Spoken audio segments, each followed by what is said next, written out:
Hey everybody, this is Eric Worre and welcome to networkmarketingpro.com.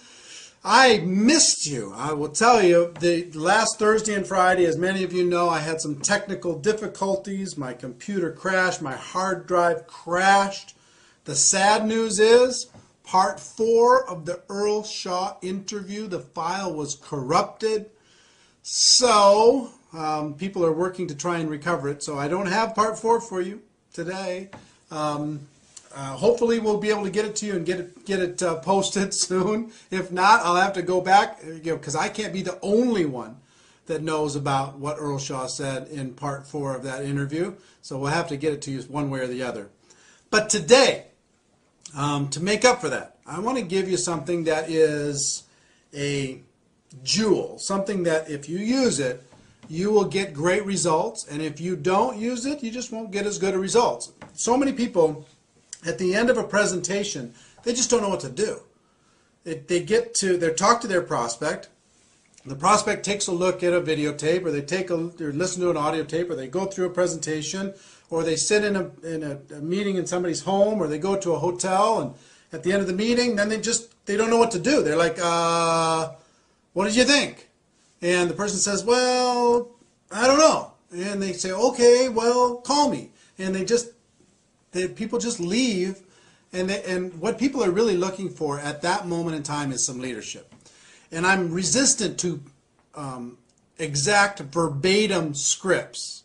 I'm very resistant to that because people never say what they're supposed to say. But I will tell you this. The power of asking questions is an awesome force. The power of asking questions, number one, and acting as a consultant in a consultant posture and a consultant mindset is the second most important thing. So if you're acting as a consultant to try and help them get to a result that will help them, then you're going to get better results.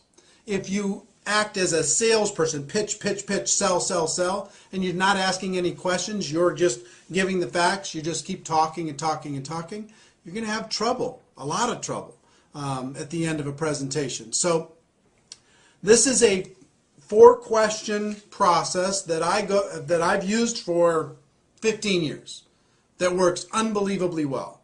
And I've trained a lot of people to use this, used it for a long time, and it's just a remarkable, simple, little consultant-based, question-based process at the end of any presentation. And it goes something like this. Question number 1 to Bob, if I'm talking to Bob. Bob, based upon what you just saw, if you were to get started in this business on a part-time basis, about how much would you need to earn per month in order to make this business worth your time? And then just wait for the answer. So I'm not invested in the answer that Bob gives me. Bob's answer is his answer. So, Sue, if you were to get involved, based upon what you've seen, if you were to get involved in this business on a part-time basis, about how much would you need to earn per month in order to make it worth your time? And then just wait for the answer. And let's say they say $2,000 a month. Fantastic. Whether they say $2,000, $5,000, $10,000, $500, it doesn't matter. Sometimes you're selling a $10,000 a month opportunity when all they want to buy is a $2,000 a month opportunity. That's what they're looking for. Sometimes you oversell it by making it too high, and sometimes you undersell it by making it too low. This business can be very flexible. This profession can be very kind of flexible for different people, for different circumstances, but you can make it rigid sometimes. Oh, you can make $1 million a year. Like we talk about people who make $1 million a year on Network Marketing Pro. We don't talk about the people who are making $1 million a year just because we're trying to sell only that. All I'm saying is if you're making $1 million a year or better, that's kind of it's a big dividing line. I mean, you really have to know your stuff in order to be able to make that kind of money. But anyway, in other words, you don't tell them what the opportunity can be for them. Let them tell you what the opportunity would be, what would be exciting for them. So question number 1, so-and-so, based upon what you've just seen, if you were to get started on a part-time basis, about how much would you need to make per month in order to be able to make it worth your time? Wait for the answer. Let's say they say $2,000. Fantastic. Question number 2.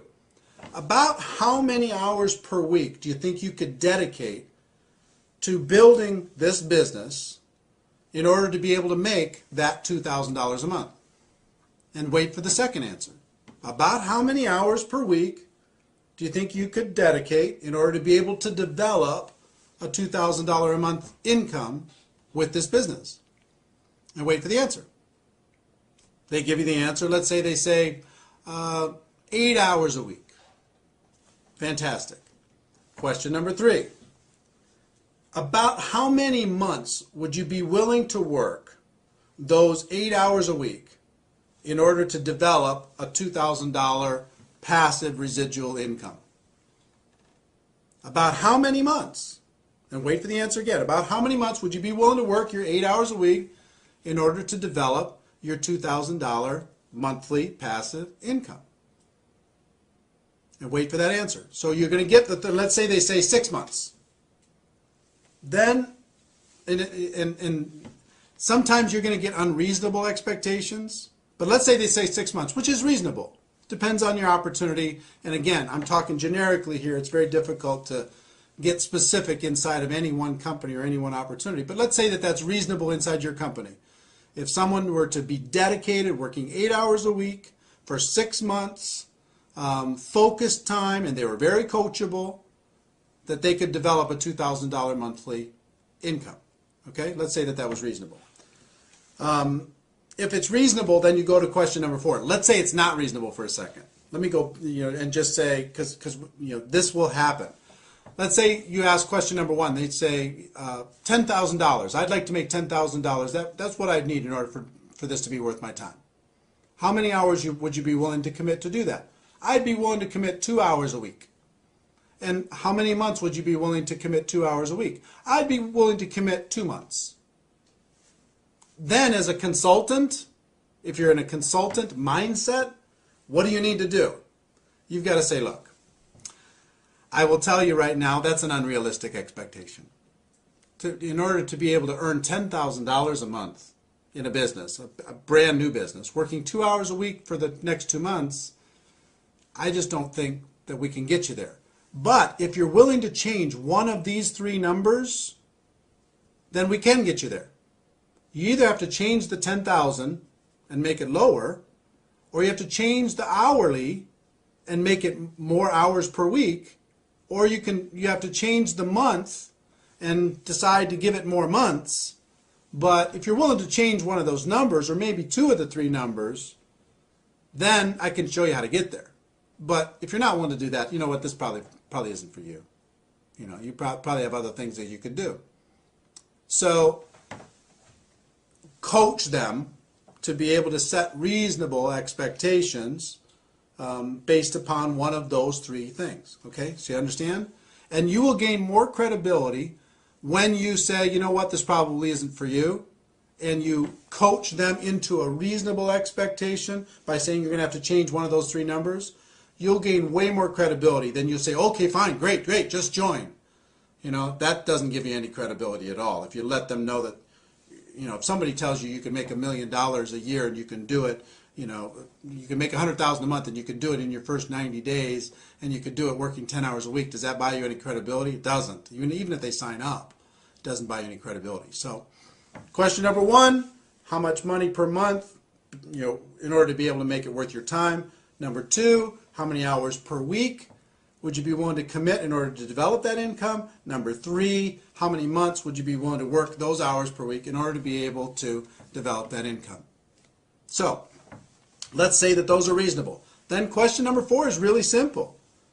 I would just say, look, if I could show you how to get that $2,000 monthly income, working 8 hours a week, focused time, you'd have to be really coachable, over the course of the next 6 months, is there anything else you need in order to get started? Anything else you need to know in order to be able to get started? And just wait for the answer. And I promise you, 90% of the time they say, you know what, if that can happen, I'm ready to go. Because you have let them, by asking questions, you have let them create a reality that they could get excited about. Some people are going to shock you. You think that they're going to want $5,000 a month, and all they want is $500. You don't know that they just sat, with their spouse talking about bills, and they just need to make some credit card payments. So you're selling $5,000 a month, $10,000 a month, $4,000 a month, $2,000 a month, and all they want to buy right now is $500 a month. So instead of trying to sell something and you don't know what they want to buy, ask them what they want to buy. And so long as it's reasonable inside of your company, inside of your opportunity, then you can help them create a roadmap in order to be able to make that happen. So if somebody's really ambitious and say, you know what, I've got to make something happen. I need to make $5,000 a month because I just lost my job, or this happened, or that happened, or something, there's some crisis happening in our family. Okay, how many hours a week would you be willing to work? I'm willing to work 40 hours a week, 50 hours a week. I'm willing to do whatever I need to do in order to be able to make it happen. And how long would you be willing to work that in order to be able to make it happen? I need to make it happen pretty fast. I got to make it happen in 90 days. So long as that's reasonable and they're willing to work really, really hard and they're coachable, then you can lay out a game plan for them and say, okay, look, if I can show you how to make that $5,000 a month, working 40, 50, 60 hours a week over the course of the next 90 days, would you be ready to get going? And just wait for the answer. You're acting as a consultant. You're acting as a friend. You're acting as a coach. And if their expectations are unreasonable, then you need to say, you know what, this isn't for you. Sorry. If it is reasonable, then you ask them the question, you help them get started, and then you create a game plan for them that is reasonable in order to be able to make that expectation come to life. I will tell you, if you will utilize this, we haven't talked a lot on Network Marketing Pro about scripts, and this is more about a concept than anything else. Be acting as a consultant, acting as a coach, not acting as a salesperson. If you focus on this concept, it will be worth its weight in gold. So, I know I missed you on Thursday and Friday. I hope this made up for it. Ladies and gentlemen, I will tell you this. My wish for you is that you decide to become a network marketing professional, that you decide to go pro. It is a fact that we have a better way. Now let's go tell the world. Everybody have a great day, and I'll see you tomorrow. Bye-bye.